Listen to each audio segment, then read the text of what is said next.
and welcome to Open Up and Say Ha, stories from underneath the paper gown. Julia, Yeah. what you got going on this week? Mine's kind of short. I just have a discovery. It's not even into discovery. It's something I've known that I've actually put into practice, and I'm like, oh, this like really works. And this is a PSA for any people our age, men, women, whatever. Tretinoin, which is essentially Retin-A. Okay. You can get it. You could go like on Apostrophe and get like a subscription to it, or get it from your dermatologist or whatever. But I've got the prescription strength, and I have been using it regularly on my face, and holy fuck, does it make a difference just in terms of like the evenness of my skin. Like just, yeah, it's amazing. It's called Tretinoin. Tretinoin. When you first said Tretinoin, I thought it was like the name of someone you know. Like I'm knowing? Somebody no, I'm knowing? Like some guys, like I thought you were going to tell me a story about some guy named Trent. A guy named Trent that I'm knowing. Sure. Sure. Yeah. Or no, like two people, none of those. Trent and Owen. Trent and Owen both have great skin. That's why they invented, but it's not a name brand product. It's a chemical. Is that what it is? It is it's a topical cream called Tretinoin. I neither know the Trent or don't know the Trent. But I don't know any Trent. Tretinoin, it's wonderful. And any dermatologist or like esthetician will tell you that it's like fantastic. So this is more of a PSA and a discovery. So there you go. Okay. End of my story. Welcome. You're welcome, everybody. How about you, Ellie? Anything? Mine's different. So like I was texting with my dad who lives in New Zealand, and we were having a lovely chat. And like after this like lovely dump that I gave him via text, he was like, all right, I had an irregular bowel screening. So it was like, hey, I'm going to be working at this yard sale tomorrow and it's going to be a beautiful day. It was my text. And then he was like, I had an irregular bowel screening, like came onto my phone. And I was like, what is that? Now I should tell everyone, my father lives in New Zealand. They do things a little bit differently medically there. So he said, I had an irregular bowel screening. I have to have a colonoscopy. My dad, so you poop in a box first and then they make you do a apparently, right. Okay. So like here, they recommend your first colonoscopy at age, whatever your doctor recommends it in your, like maybe 40? Around 40 something 45? Or 50 something, depending on your doctor. I was 45. And then your doctor will, if depending how it is, either come back in 5 years or 10 years. And this is how they screen for colorectal cancer.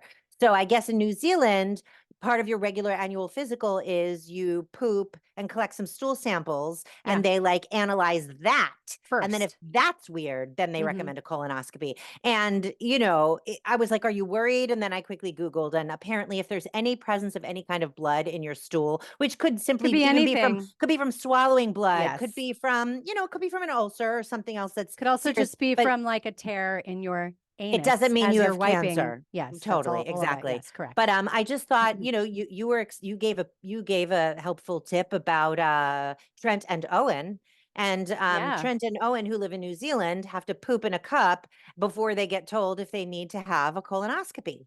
Okay. And so that's all. I mean, stay tuned. Like, I hope this doesn't turn into like a really tragic tale where something horrible happens, but I don't think so. I don't think so. Fine. He doesn't have like a history of that in his family. And I think he's and blood in stool isn't so uncommon. Like I said, it can happen from a lot of different things. You can even from swallowing it. Like if you, I know you said, if you're a vampire and you drink a lot of blood and then you go like take a shit in a cup, it's definitely going to show up.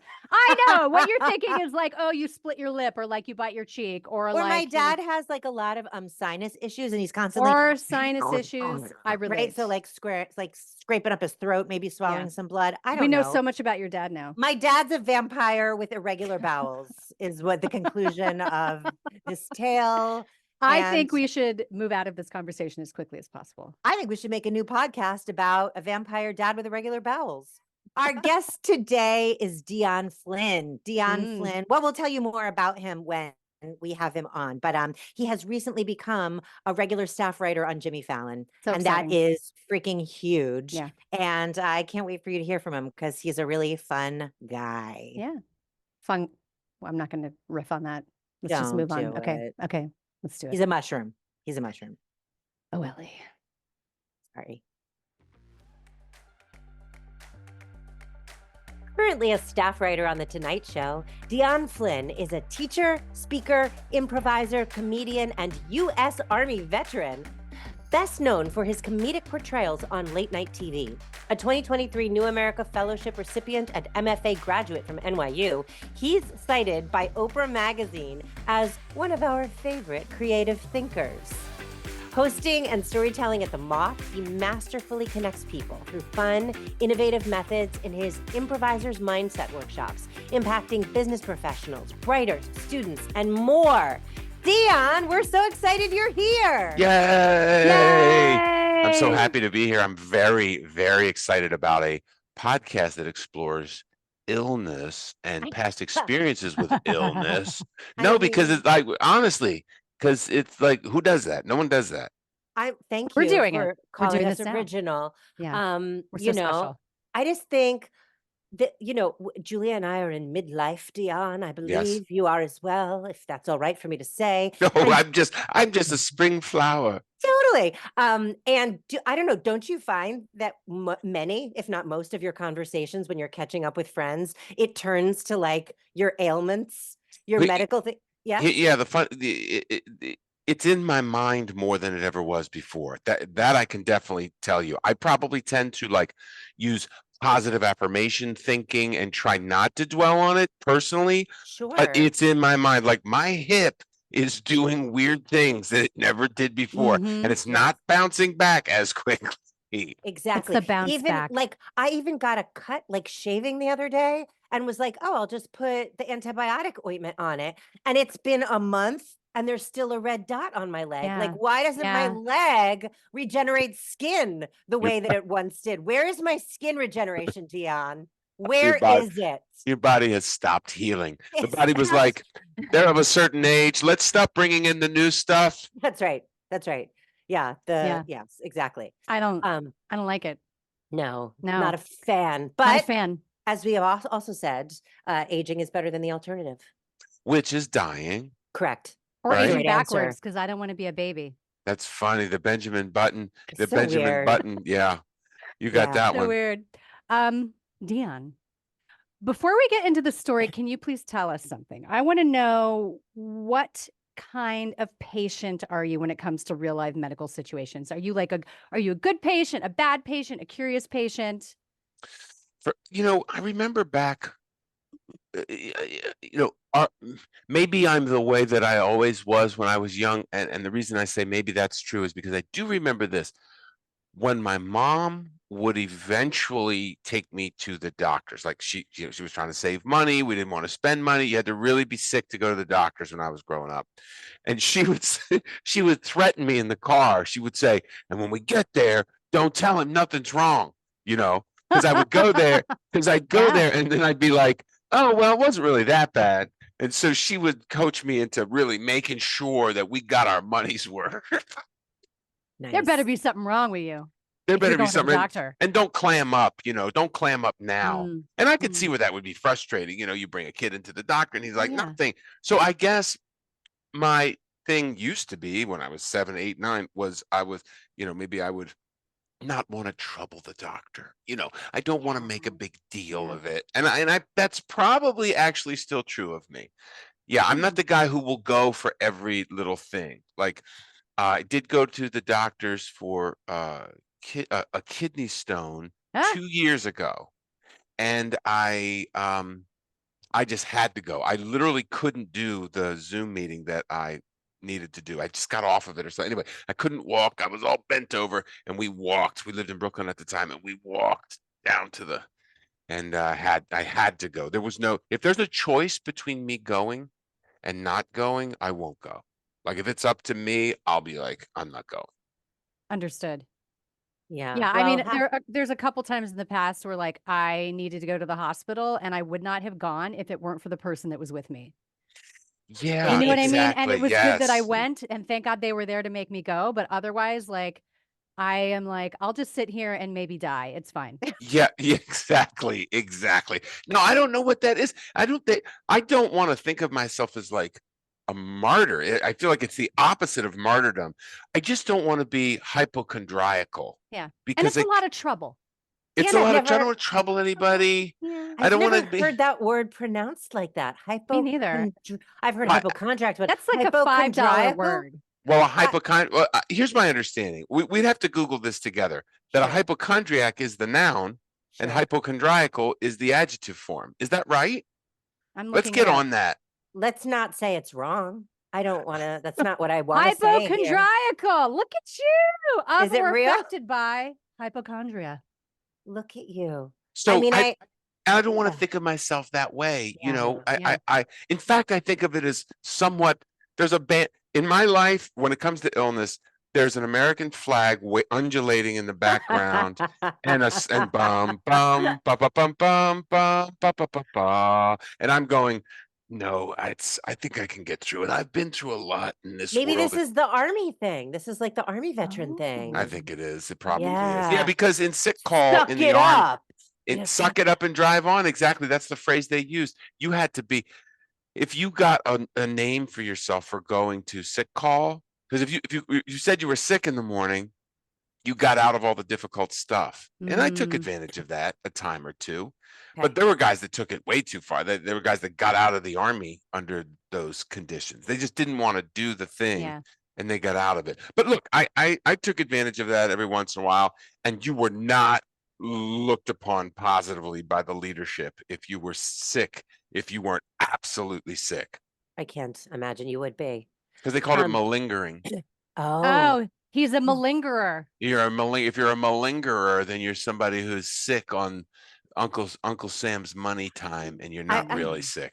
Back to the flag. I want your new bio to say like Dion Flynn, hypochondriacal malingerer. Not that. He's actually the opposite of that. The anti-hypochondriacal, anti-malingerer. That's right. None of that. I don't want to trouble anybody. Look, I understand that there's an open hole in my chest. You know where this comes from? I'll tell you where it comes from. I got injured in the backyard one time when I was a kid. Okay. And my mom, she would panic sometimes. Like if I got hurt, she would get angry. She would get a combination of angry and inconvenienced, and I didn't want to deal with it. So I remember I did this. This is exactly what I did. I was bleeding from the head, and I held my hand on my head, and I popped my head around the corner, and I said, "Mom, don't panic." And then I told her. So that's my ongoing psychological gesture. I'm injured. I need help. But I'm going to take care of you first, just to make sure you don't, go nuts. And so that's part of it. Look, I don't know if you see a therapist, but now you don't need to, because we just uncovered the root cause here. Do you guys go to therapy? Yes. Oh, heck yes. Yeah, I go to therapy. I've gone to therapy for years. Same. Yeah. You I'll have bet to. they didn't uncover that. You better share that and say, hey, how come we haven't figured this out? I had to figure this out on a podcast. I want to write out a check to you guys. How do I spell? That's great. We'll take it. It's cool. It's cool. Yeah, all right, money. Now your story is loosely titled "Playing Sick," but it's not just one story. It's a bunch of your recollections from being a standardized patient, also known as an SP. For listeners who don't know what a standardized patient is, will you please explain? A standardized patient is an actor or a performer, and sometimes not an actor or a performer, who pretends like they're a sick patient to facilitate the learning process in a medical university. So you act like you're sick. You take on spinal meningitis, or you take on, anything, and you learn all the symptoms. They give you a packet, right? They give you a packet. You study the packet in the morning. Come and get them, in the morning, they'll pass out the packets. You study the symptoms. And then when the students come through, you're in a fake little, examination room in a gown, and they come in, and then you answer questions if they think to ask those questions properly, and get that information. So it's a test on many, many levels for them. And medical universities, know, like we know in showbiz, that, drama and role play are some of the most effective ways of three-dimensionalizing learning. And it's also tricky as an actor because I was offered this job once, and I'll tell you something about that in a second, but you you have to allow these medical students to try to, like you said, ask the right questions and figure out what it is that your diagnosis should be. So here you are, an actor, and you like maybe want to play it up, maybe your method, maybe you're this, but you have to be really subtle because you have to follow their cues and only give them the information that they are correctly pulling out of you. Otherwise, you might give it away. So it's like, yes, of course. Yes. You nailed it. And so what I've just heard you outline is a basic truth when it comes to teachers and test givers and people that are officially giving tests. You've got a whole range of people. You have people who are real loosey-goosey and they're like, I don't care. You can look at each other's papers or whatever. And then you've got people who are really like, I'm not letting you get away with anything. Okay. Yeah. I was, and I'm not letting you get away with anything, guy. And here's why. I was not only testing them on the details and their ability to ask open-ended questions and to not worry. I didn't want to send bad doctors out into the world. I love this. Okay. Yeah. So here's something I learned when I was there. Well, let me finish that idea. So I held myself to a delusional high standard. Okay. Because it was like, who cares? I mean, I'm not really stopping that many bad doctors from going out into the world. But this was 20 years ago. I really held myself to. I just felt like I was at the last bastion, saluting or something. I don't know. It was something. You held yourself accountable, which I held myself accountable. I respect. I really did. Thank you. And I wanted to make sure they got it right, but I also wanted to make sure that they weren't selfishly worrying about themselves, because that was one of the pitfalls. They're so worried about them getting it right that they didn't just look and be there with what was in the room. Right. The same kind of skills, that actors and improvisers, like improv, you have to really be there. Yeah. Listening and responding. The presence, being in the present moment. Being there. Right. Exactly. So I was bringing that little, criteria to bear. That's one. Another one is this. I noticed that there were people that came into that room, medical students, and some of them were healers naturally. Yeah. Weren't many. There weren't many. And some of them were doing this for someone else. And I could feel it in their bodies. They were not there because of their own affinity for this work. Now, look, people graduate every day, not matched to what it is they studied. Why am I I tried to. In my little room, so I really low-rated people who I thought needed to get kicked out of school because mom and dad wanted them to do it. Good for you. Because I didn't want to see them go into something that they were miserable in. Yeah. So I'm operating on a lot of levels here when I'm in that little room. So you were changing lives. That's the whole thing, right? So you were changing lives. That's a punchline if I'm just deluded and maybe it was nothing. But I didn't know this was going to be the case until I stepped in that room. Yeah. Like I didn't know that's how I was going to function as a standardized patient till I was in there. Right. Who's to say? Look, I like to think that you impacted people's lives. I like to think that there was someone in there who was like in medical school because their dad wanted them to be a doctor, and through this process was like, this is not what I want to do. I want to be an art history major. 100%. Good for them. 100%. Yes.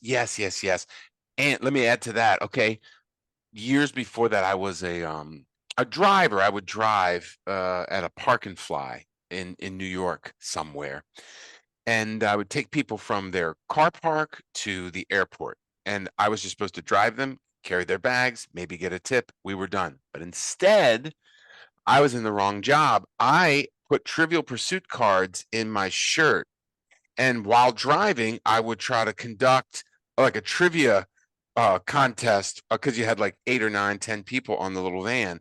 And there were times when I almost ran off the road while I was trying to reid trivia questions. Because you're reading and driving. We're not going to talk about that part. We'll just continue with this. Reading and driving can kill a friendship. and that's I'm saying that's how dangerous it is to be in the wrong job. Right. I needed to be in a more show business, game show host type of job that was bringing people together, workshop leader, something.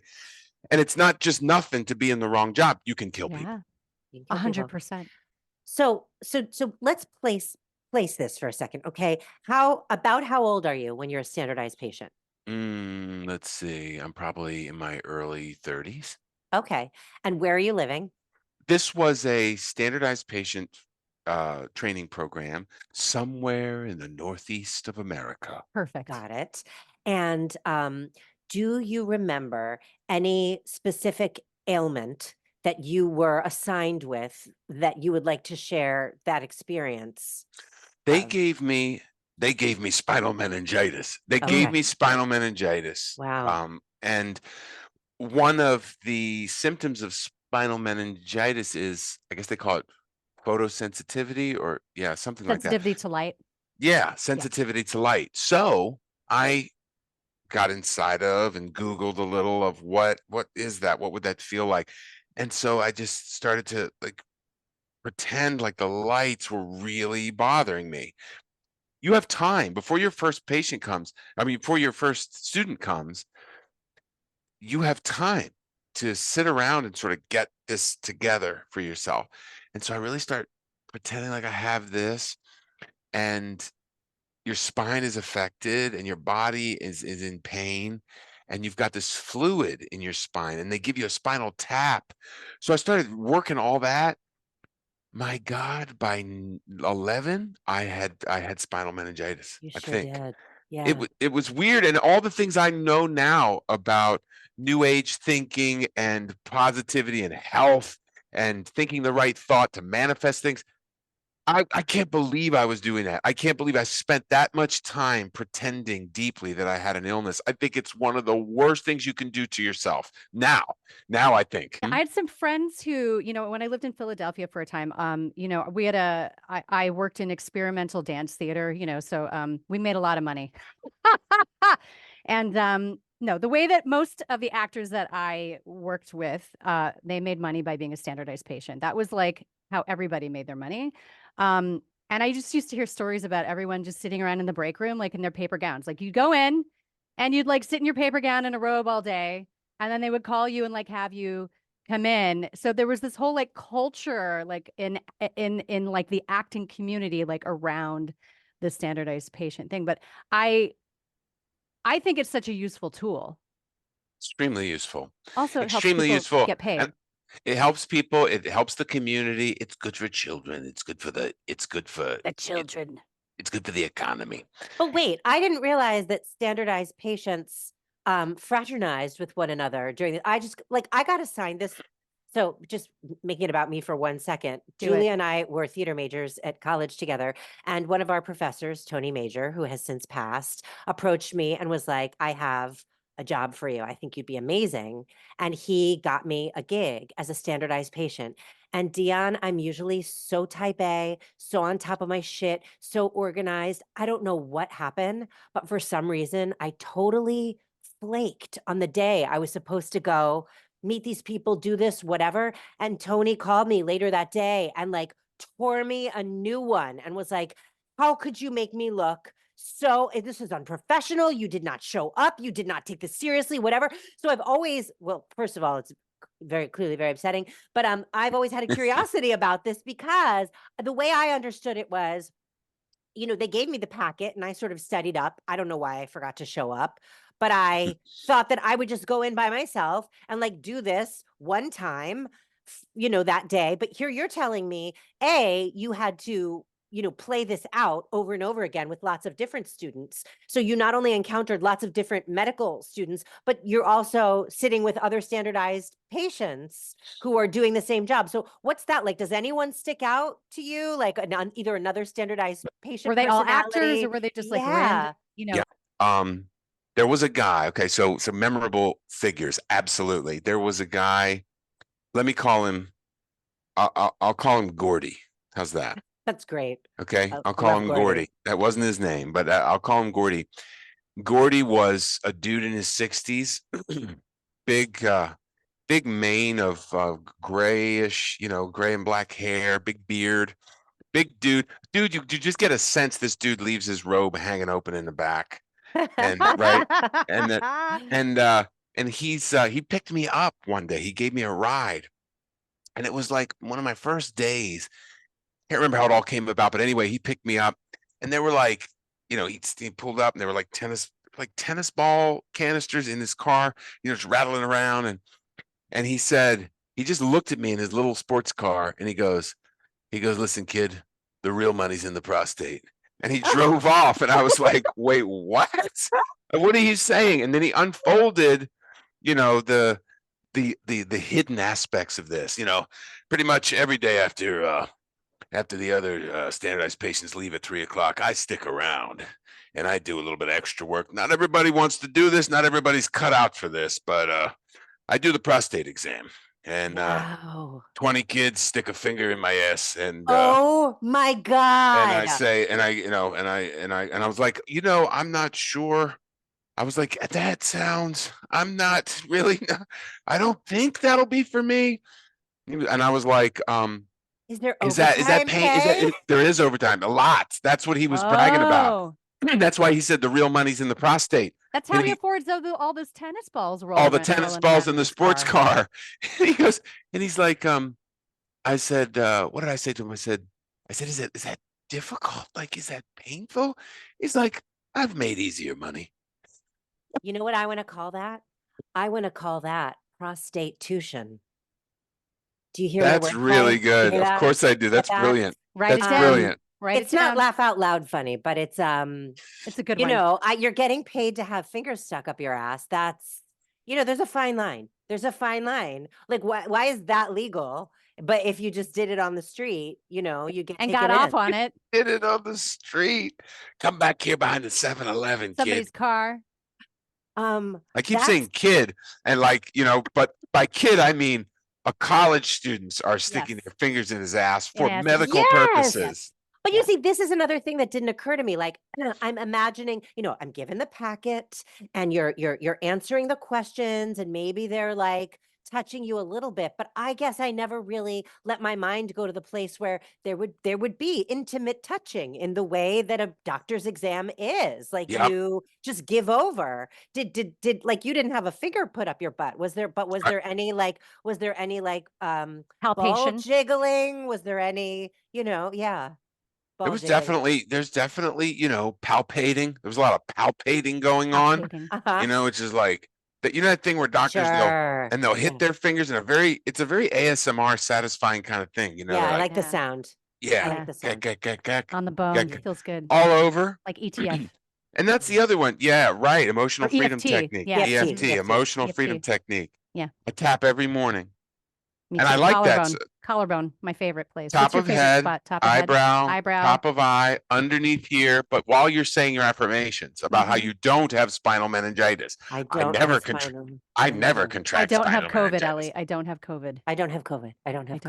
I am a healthy person. And then there's this right here on the forearm. What about the side of the hand? That's it. And those you go like this right here. You can hit them both together if you want. I do this on the subway because it's real subtle and nobody's looking at me. You're gonna get your ass kicked because I feel like people are gonna think it's an obscene gesture. Like, this is like Ross from Friends who did the thing, with where he to his sister. Yeah, it's like there's just a fine line in the city. There's a fine line between nobody tapping gives a shit what you're doing and on the telling subway unless you're clipping your off. nails. Nobody cares. Give me a break. You're right. That's a good point. Well, it's all the other thing about those other jobs, like there were female versions too, but those were never offered to me, obviously. But to have your breast exam, vaginal exam, anal exam, all of it. And from what I understand, from what Gordy told me, is that one person is like doing it. I think honestly, what really happened is like one person would do the test, and then the others would stand around like a sort of teaching hospital in a little semicircle at his feet in the thing. And then the doctor would do it, and then the others would do it. And I just couldn't imagine how you would feel after a shift like that. So much. That's a lot. That's a lot going on. I want a lot of money for that. Yeah. I didn't get down to the exact money, but it wasn't enough. I don't even know how much it was, but it wasn't enough for me. Except for prostate guy. He really cleaned up. Well, I'm saying like Gordy. For me to do it, for Gordy, there wouldn't have been enough money for me to be able to do that. I just wouldn't. We probably could have come up with a number. Give me a number now, and I'll really let it land on me, and I'll tell you. Dion, okay, like $1 million for a day of 20 students putting their finger up your ass.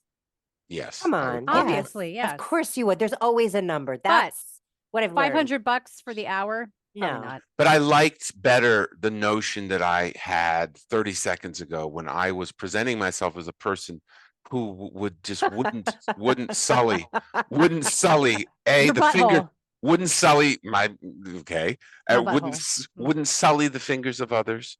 Sure. Wouldn't sully his reputation. But once you named a number, I had to be honest. See, and now everyone knows. Now everyone knows your number. No, they do, and the offers are coming in now. My phone is blowing up right now. I mean, don't come at him in his DMs, y'all. Leave him alone. Leave him alone. Dion, you're amazing. Thank you for being on the show. This has been so much fun. I'm so happy to be here. Can you please tell our listeners what you're working on, where they can find you, if there's anything you'd like to promote, all that good stuff, which we will also put in the show notes? Yes, absolutely. I would love to do that. I am working on a memoir, which is not titled yet, but 5 of the chapters are written, and that will be going out sometime. I'm not so much concerned about the written version as I am about the audiobook version, which is where I'm really going to focus on getting it across, because that's kind of where I live. So there'll be an audiobook version of my memoir at some point. It used to be called The Only Brown Kid in the Trailer Park, and there's other working titles, but whatever, that's in the works. I currently write and perform on The Tonight Show starring Jimmy Fallon, so you can always see me every night there, or my work, or me appearing as one of my many characters, or watch clips on The Tonight Show channel. And or you can follow me on Instagram, Dion_Flynn_official Instagram. And there was one other thing. Oh yeah, no, that's it. That's it. You've really given me a lot to think about today.